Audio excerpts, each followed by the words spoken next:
So, what are the top three things that I should know about buying land in another country?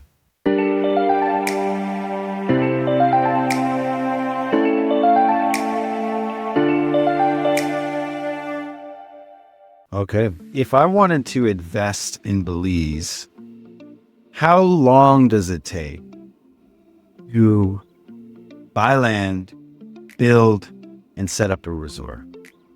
Wow, that's a great question. How long does it take to buy land, build, and set up a resort? Yeah. That's a great question, and one that I'm still trying to answer because, quite frankly, I'm in the process right now. How long does it take to buy land? That all depends on the amount of research you're willing to put in. It could take a couple months, a few months. Now, how long does it take to build?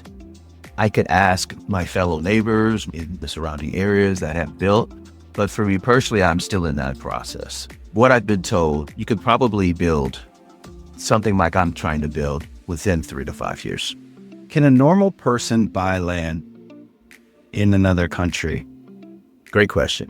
Can a normal person buy land in another country? And the answer to that question is absolutely yes.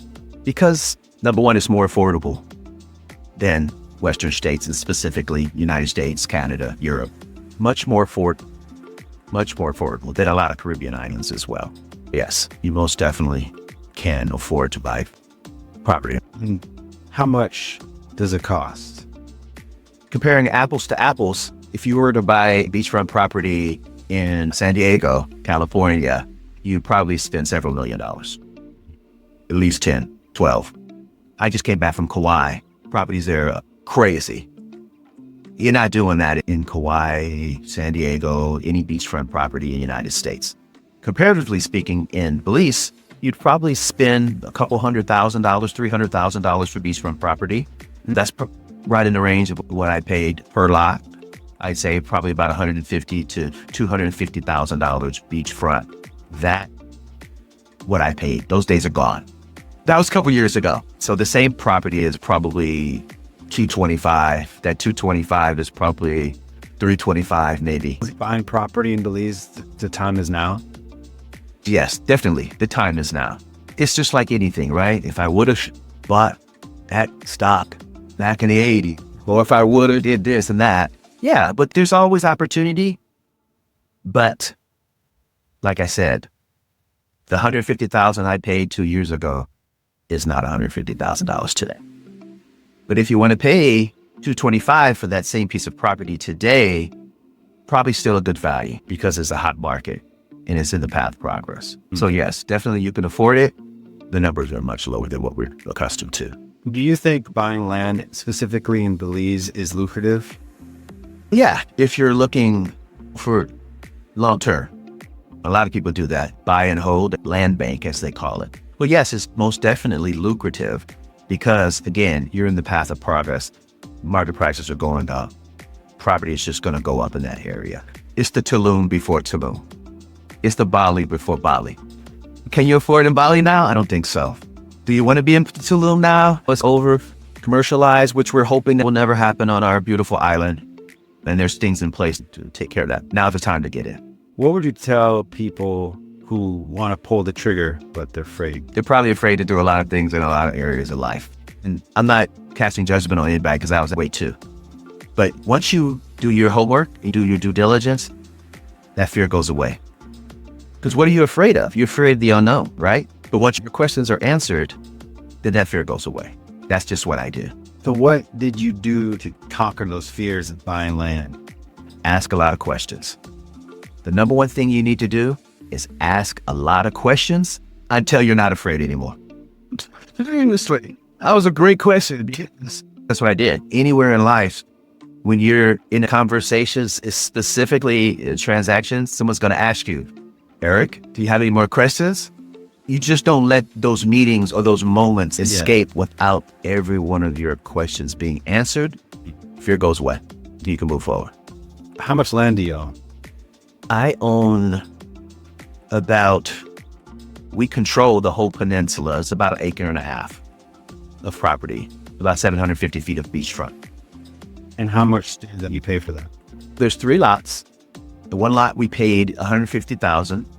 The next lot we paid $160,000, and the creme de la creme on the end we paid $225,000.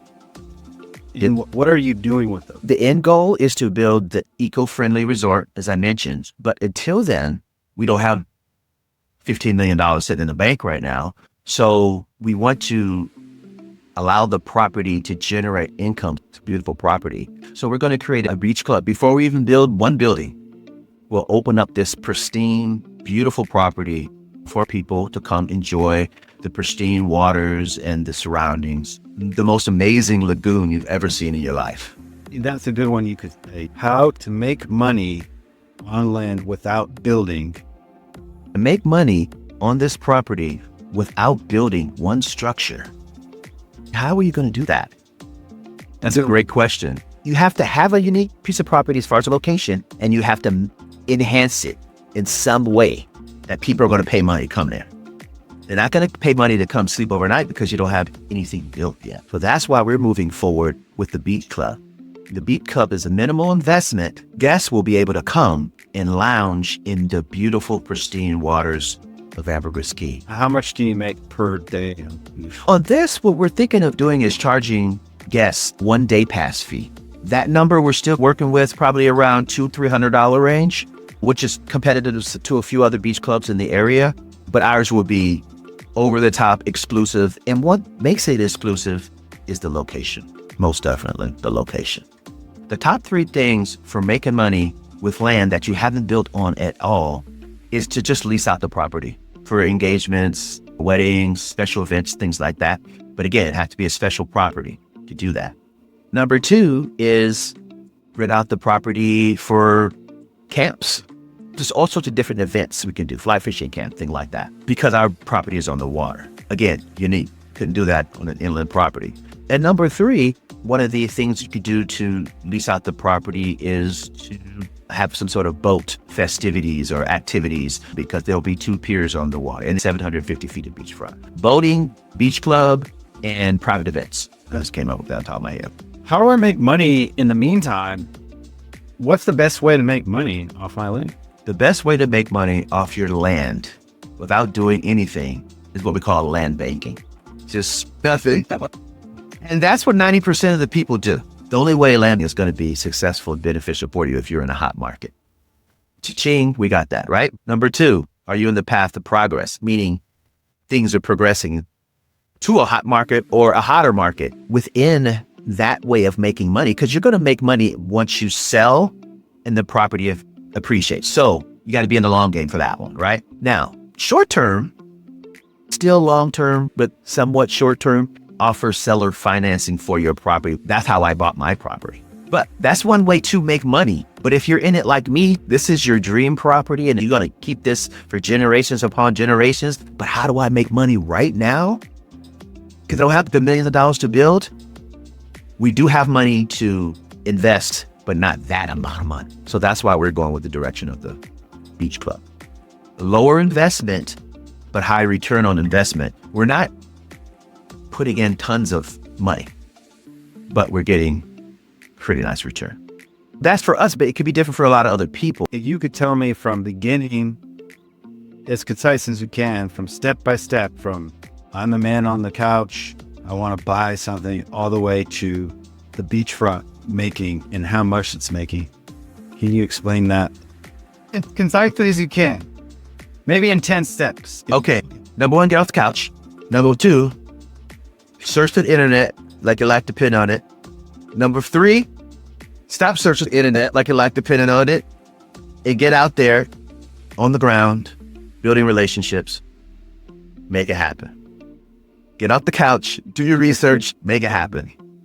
That's what I did. And if you don't have the money, spend that time. This is a key part right here. Spend that time while you're getting your money together. Believe me, you'll be surprised at what you find. You'll thank yourself. You'll thank me for telling you this, because you're like, man, I'm glad I spent more time doing more research and didn't just jump in because I had the money. Key point there. Even if you have the money, spend the time to do the research. But man, get off the couch, do the research, and make it happen. If you don't have the money, spend that time doing more research until you get the money. And that's what I did, right? because I had to come up with a big chunk of down payment for this property. I didn't have it at the time, but I know it's going to happen in 6 months, right? I'm doing my due diligence. I'm getting all my ducks in a row. I'm doing more research. I'm thanking myself for doing more research. That's what I would recommend on that. What is the next steps after that in terms of, let's say you bought the land? The next steps after you buy the land, you got to start working on that dream, making it come true. That's the make it happen part is always continual. So you have to keep your vision clear and remember that's the main thing. As they say, keep the main thing. And the main thing is your vision of building this resort. Now it's the baby steps, right? The contracts, the people, the builders, interviewing contractors, interviewing architects, interviewing local people, talking to people, building relationships, building friendships. That's all going to take a long time. So what is the best way to even enter? Get out there, make friends. But for me, as I'm interviewing people, I'm going to make friends anyway. I'm interviewing contractors and I'm making friends. But with both of that being said, I'm building a relationship, personal and business, right? But I'm building friendships first. So the people see their integrity, they see my integrity. I know what they're made of, they know what I'm made of. So now when you get to the business part, business is easy. The business part is always easy if you build the relationship first. So you're saying the best way to interview people is to go there, make friends. And through those friends, you'll find out who to interview. Through my real estate agent relationship, I find out who to interview. And then when I interview those people, they know I'm interviewing them. But friendships always blossom out of there because remember what I said, why I love Belize so much because of the people? A lot of my friends now who I call family, they came from interviews. They are contractors. Now I call them family. Some of them I decided not to do business with, but they're still friends and family because I don't want to go to some foreign country making enemies. Everybody's going to be a friend. I look at it, the people are so friendly. There's like friends I haven't met yet. You heard those terms before. So I try to create that relationship first. It might not always turn into a business, but at least I got somebody as a friend that we can build a relationship in other areas. We don't always have to do business, but that friend's always going to be looking out for me, just like I'm looking out for him. So if I need something as a foreigner in the country, now I got friends. I don't have foes and enemies, all because of me being me. You can't be something you're not. You can't go be, oh, if you're a jerk in the United States, you're going to be a jerk over there. Hopefully you change your ways, but you are who you are. For me, it's been easy because I'm a friendly person. I connect with people easily. So what's the best way to build those relationships? You think go to the country, be yourself, make friends, and it will start opening up. Do your research, do your due diligence, and making friends and those things are a byproduct. Building a relationship is on purpose. You're there to meet people, not for an ulterior motive. Right. Because you genuinely know about these people, how they do business, how they build homes, how they construct things. The byproduct is you're going to find out that these are great people and there's going to be friendships built from there. But going in, you have to have the mindset, I'm not going to make friends. I'm going to build relationships. What blossoms from those relationships? Most likely, God willing, hopefully for you, there'll be friendships. Right. And there'll be business relationships that can push your dream and your vision further, right? Now, for me, I have a big, huge vision and dream. So I need a lot of people to see this. I need a lot of people to get on board. I need a lot of people to see what I see. Only way I'm going to do that is build relationships and build friendships, quality. What do I do if I'm dealing with family, doubt, friends, and people are saying it's a waste of time, it's a waste of dreams? How do you deal with family and stuff? You counter it with people who say, that's amazing. That's fantastic. What can I do to help you? Oh my gosh, that's inspiring. You have to counter it with the positive, or you're just going to be sucked into it. Crab in a barrel. You don't want to be that crab. Or doubt yourself after you bought the land in the beginning? Oh, yeah, that's a great question because I had a lot of doubt. You're going to have doubt, especially when you feel you're on this journey by yourself and you're the only one that can see this vision. Yeah, you're going to have doubts because you want everybody to see it. You want everybody to be your cheerleader. You want everybody to say, yeah, man, you can do it. That's what you want. And that's what you feel that fuel you. But you got to understand that's not going to happen. Honesty of it, because It's a naivete that gets us in trouble, thinking that sometimes the people that are closest to us are going to support us to a level that we think that we need to move this thing down the road. When you're on your own, you have to surround yourself with the people that are like-minded and believe in visionaries such as yourself. They're out there. For me personally, they're out there in abundance. I can tell anybody in the United States what I'm doing.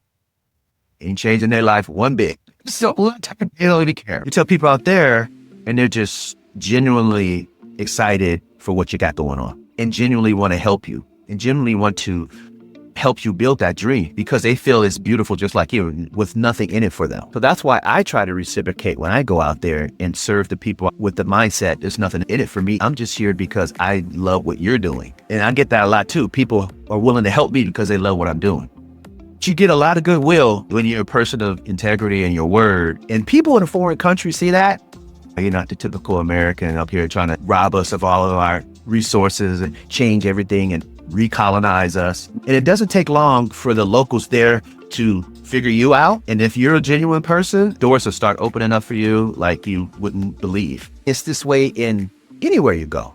You're going to find out people who are like-minded, who are going to lift you up instead of drag you down. And if you're in real estate construction, or if you're in finance, if you're in healthcare, if you're in Hollywood, if you want to become a big actor and star and you have families telling you, oh, you'll never do that, you'll never do that. There's always those family and friends in every walk of life telling you can't do that. Yeah, they're in my life too. And you just have to counter it again by being around more of the like-minded people as opposed to the crabs in the barrel. And then if you had one more thing to say, what you're doing, what would it be? If I had one more thing to say about what I'm doing, I would say stay true to your vision. So for me, you have to stay focused. So that's always allowed me to push this dream forward. So that will be my number one advice. Thank you for having this podcast. Thank you, man. It's inspiring. Thank you, sir. All right, cool.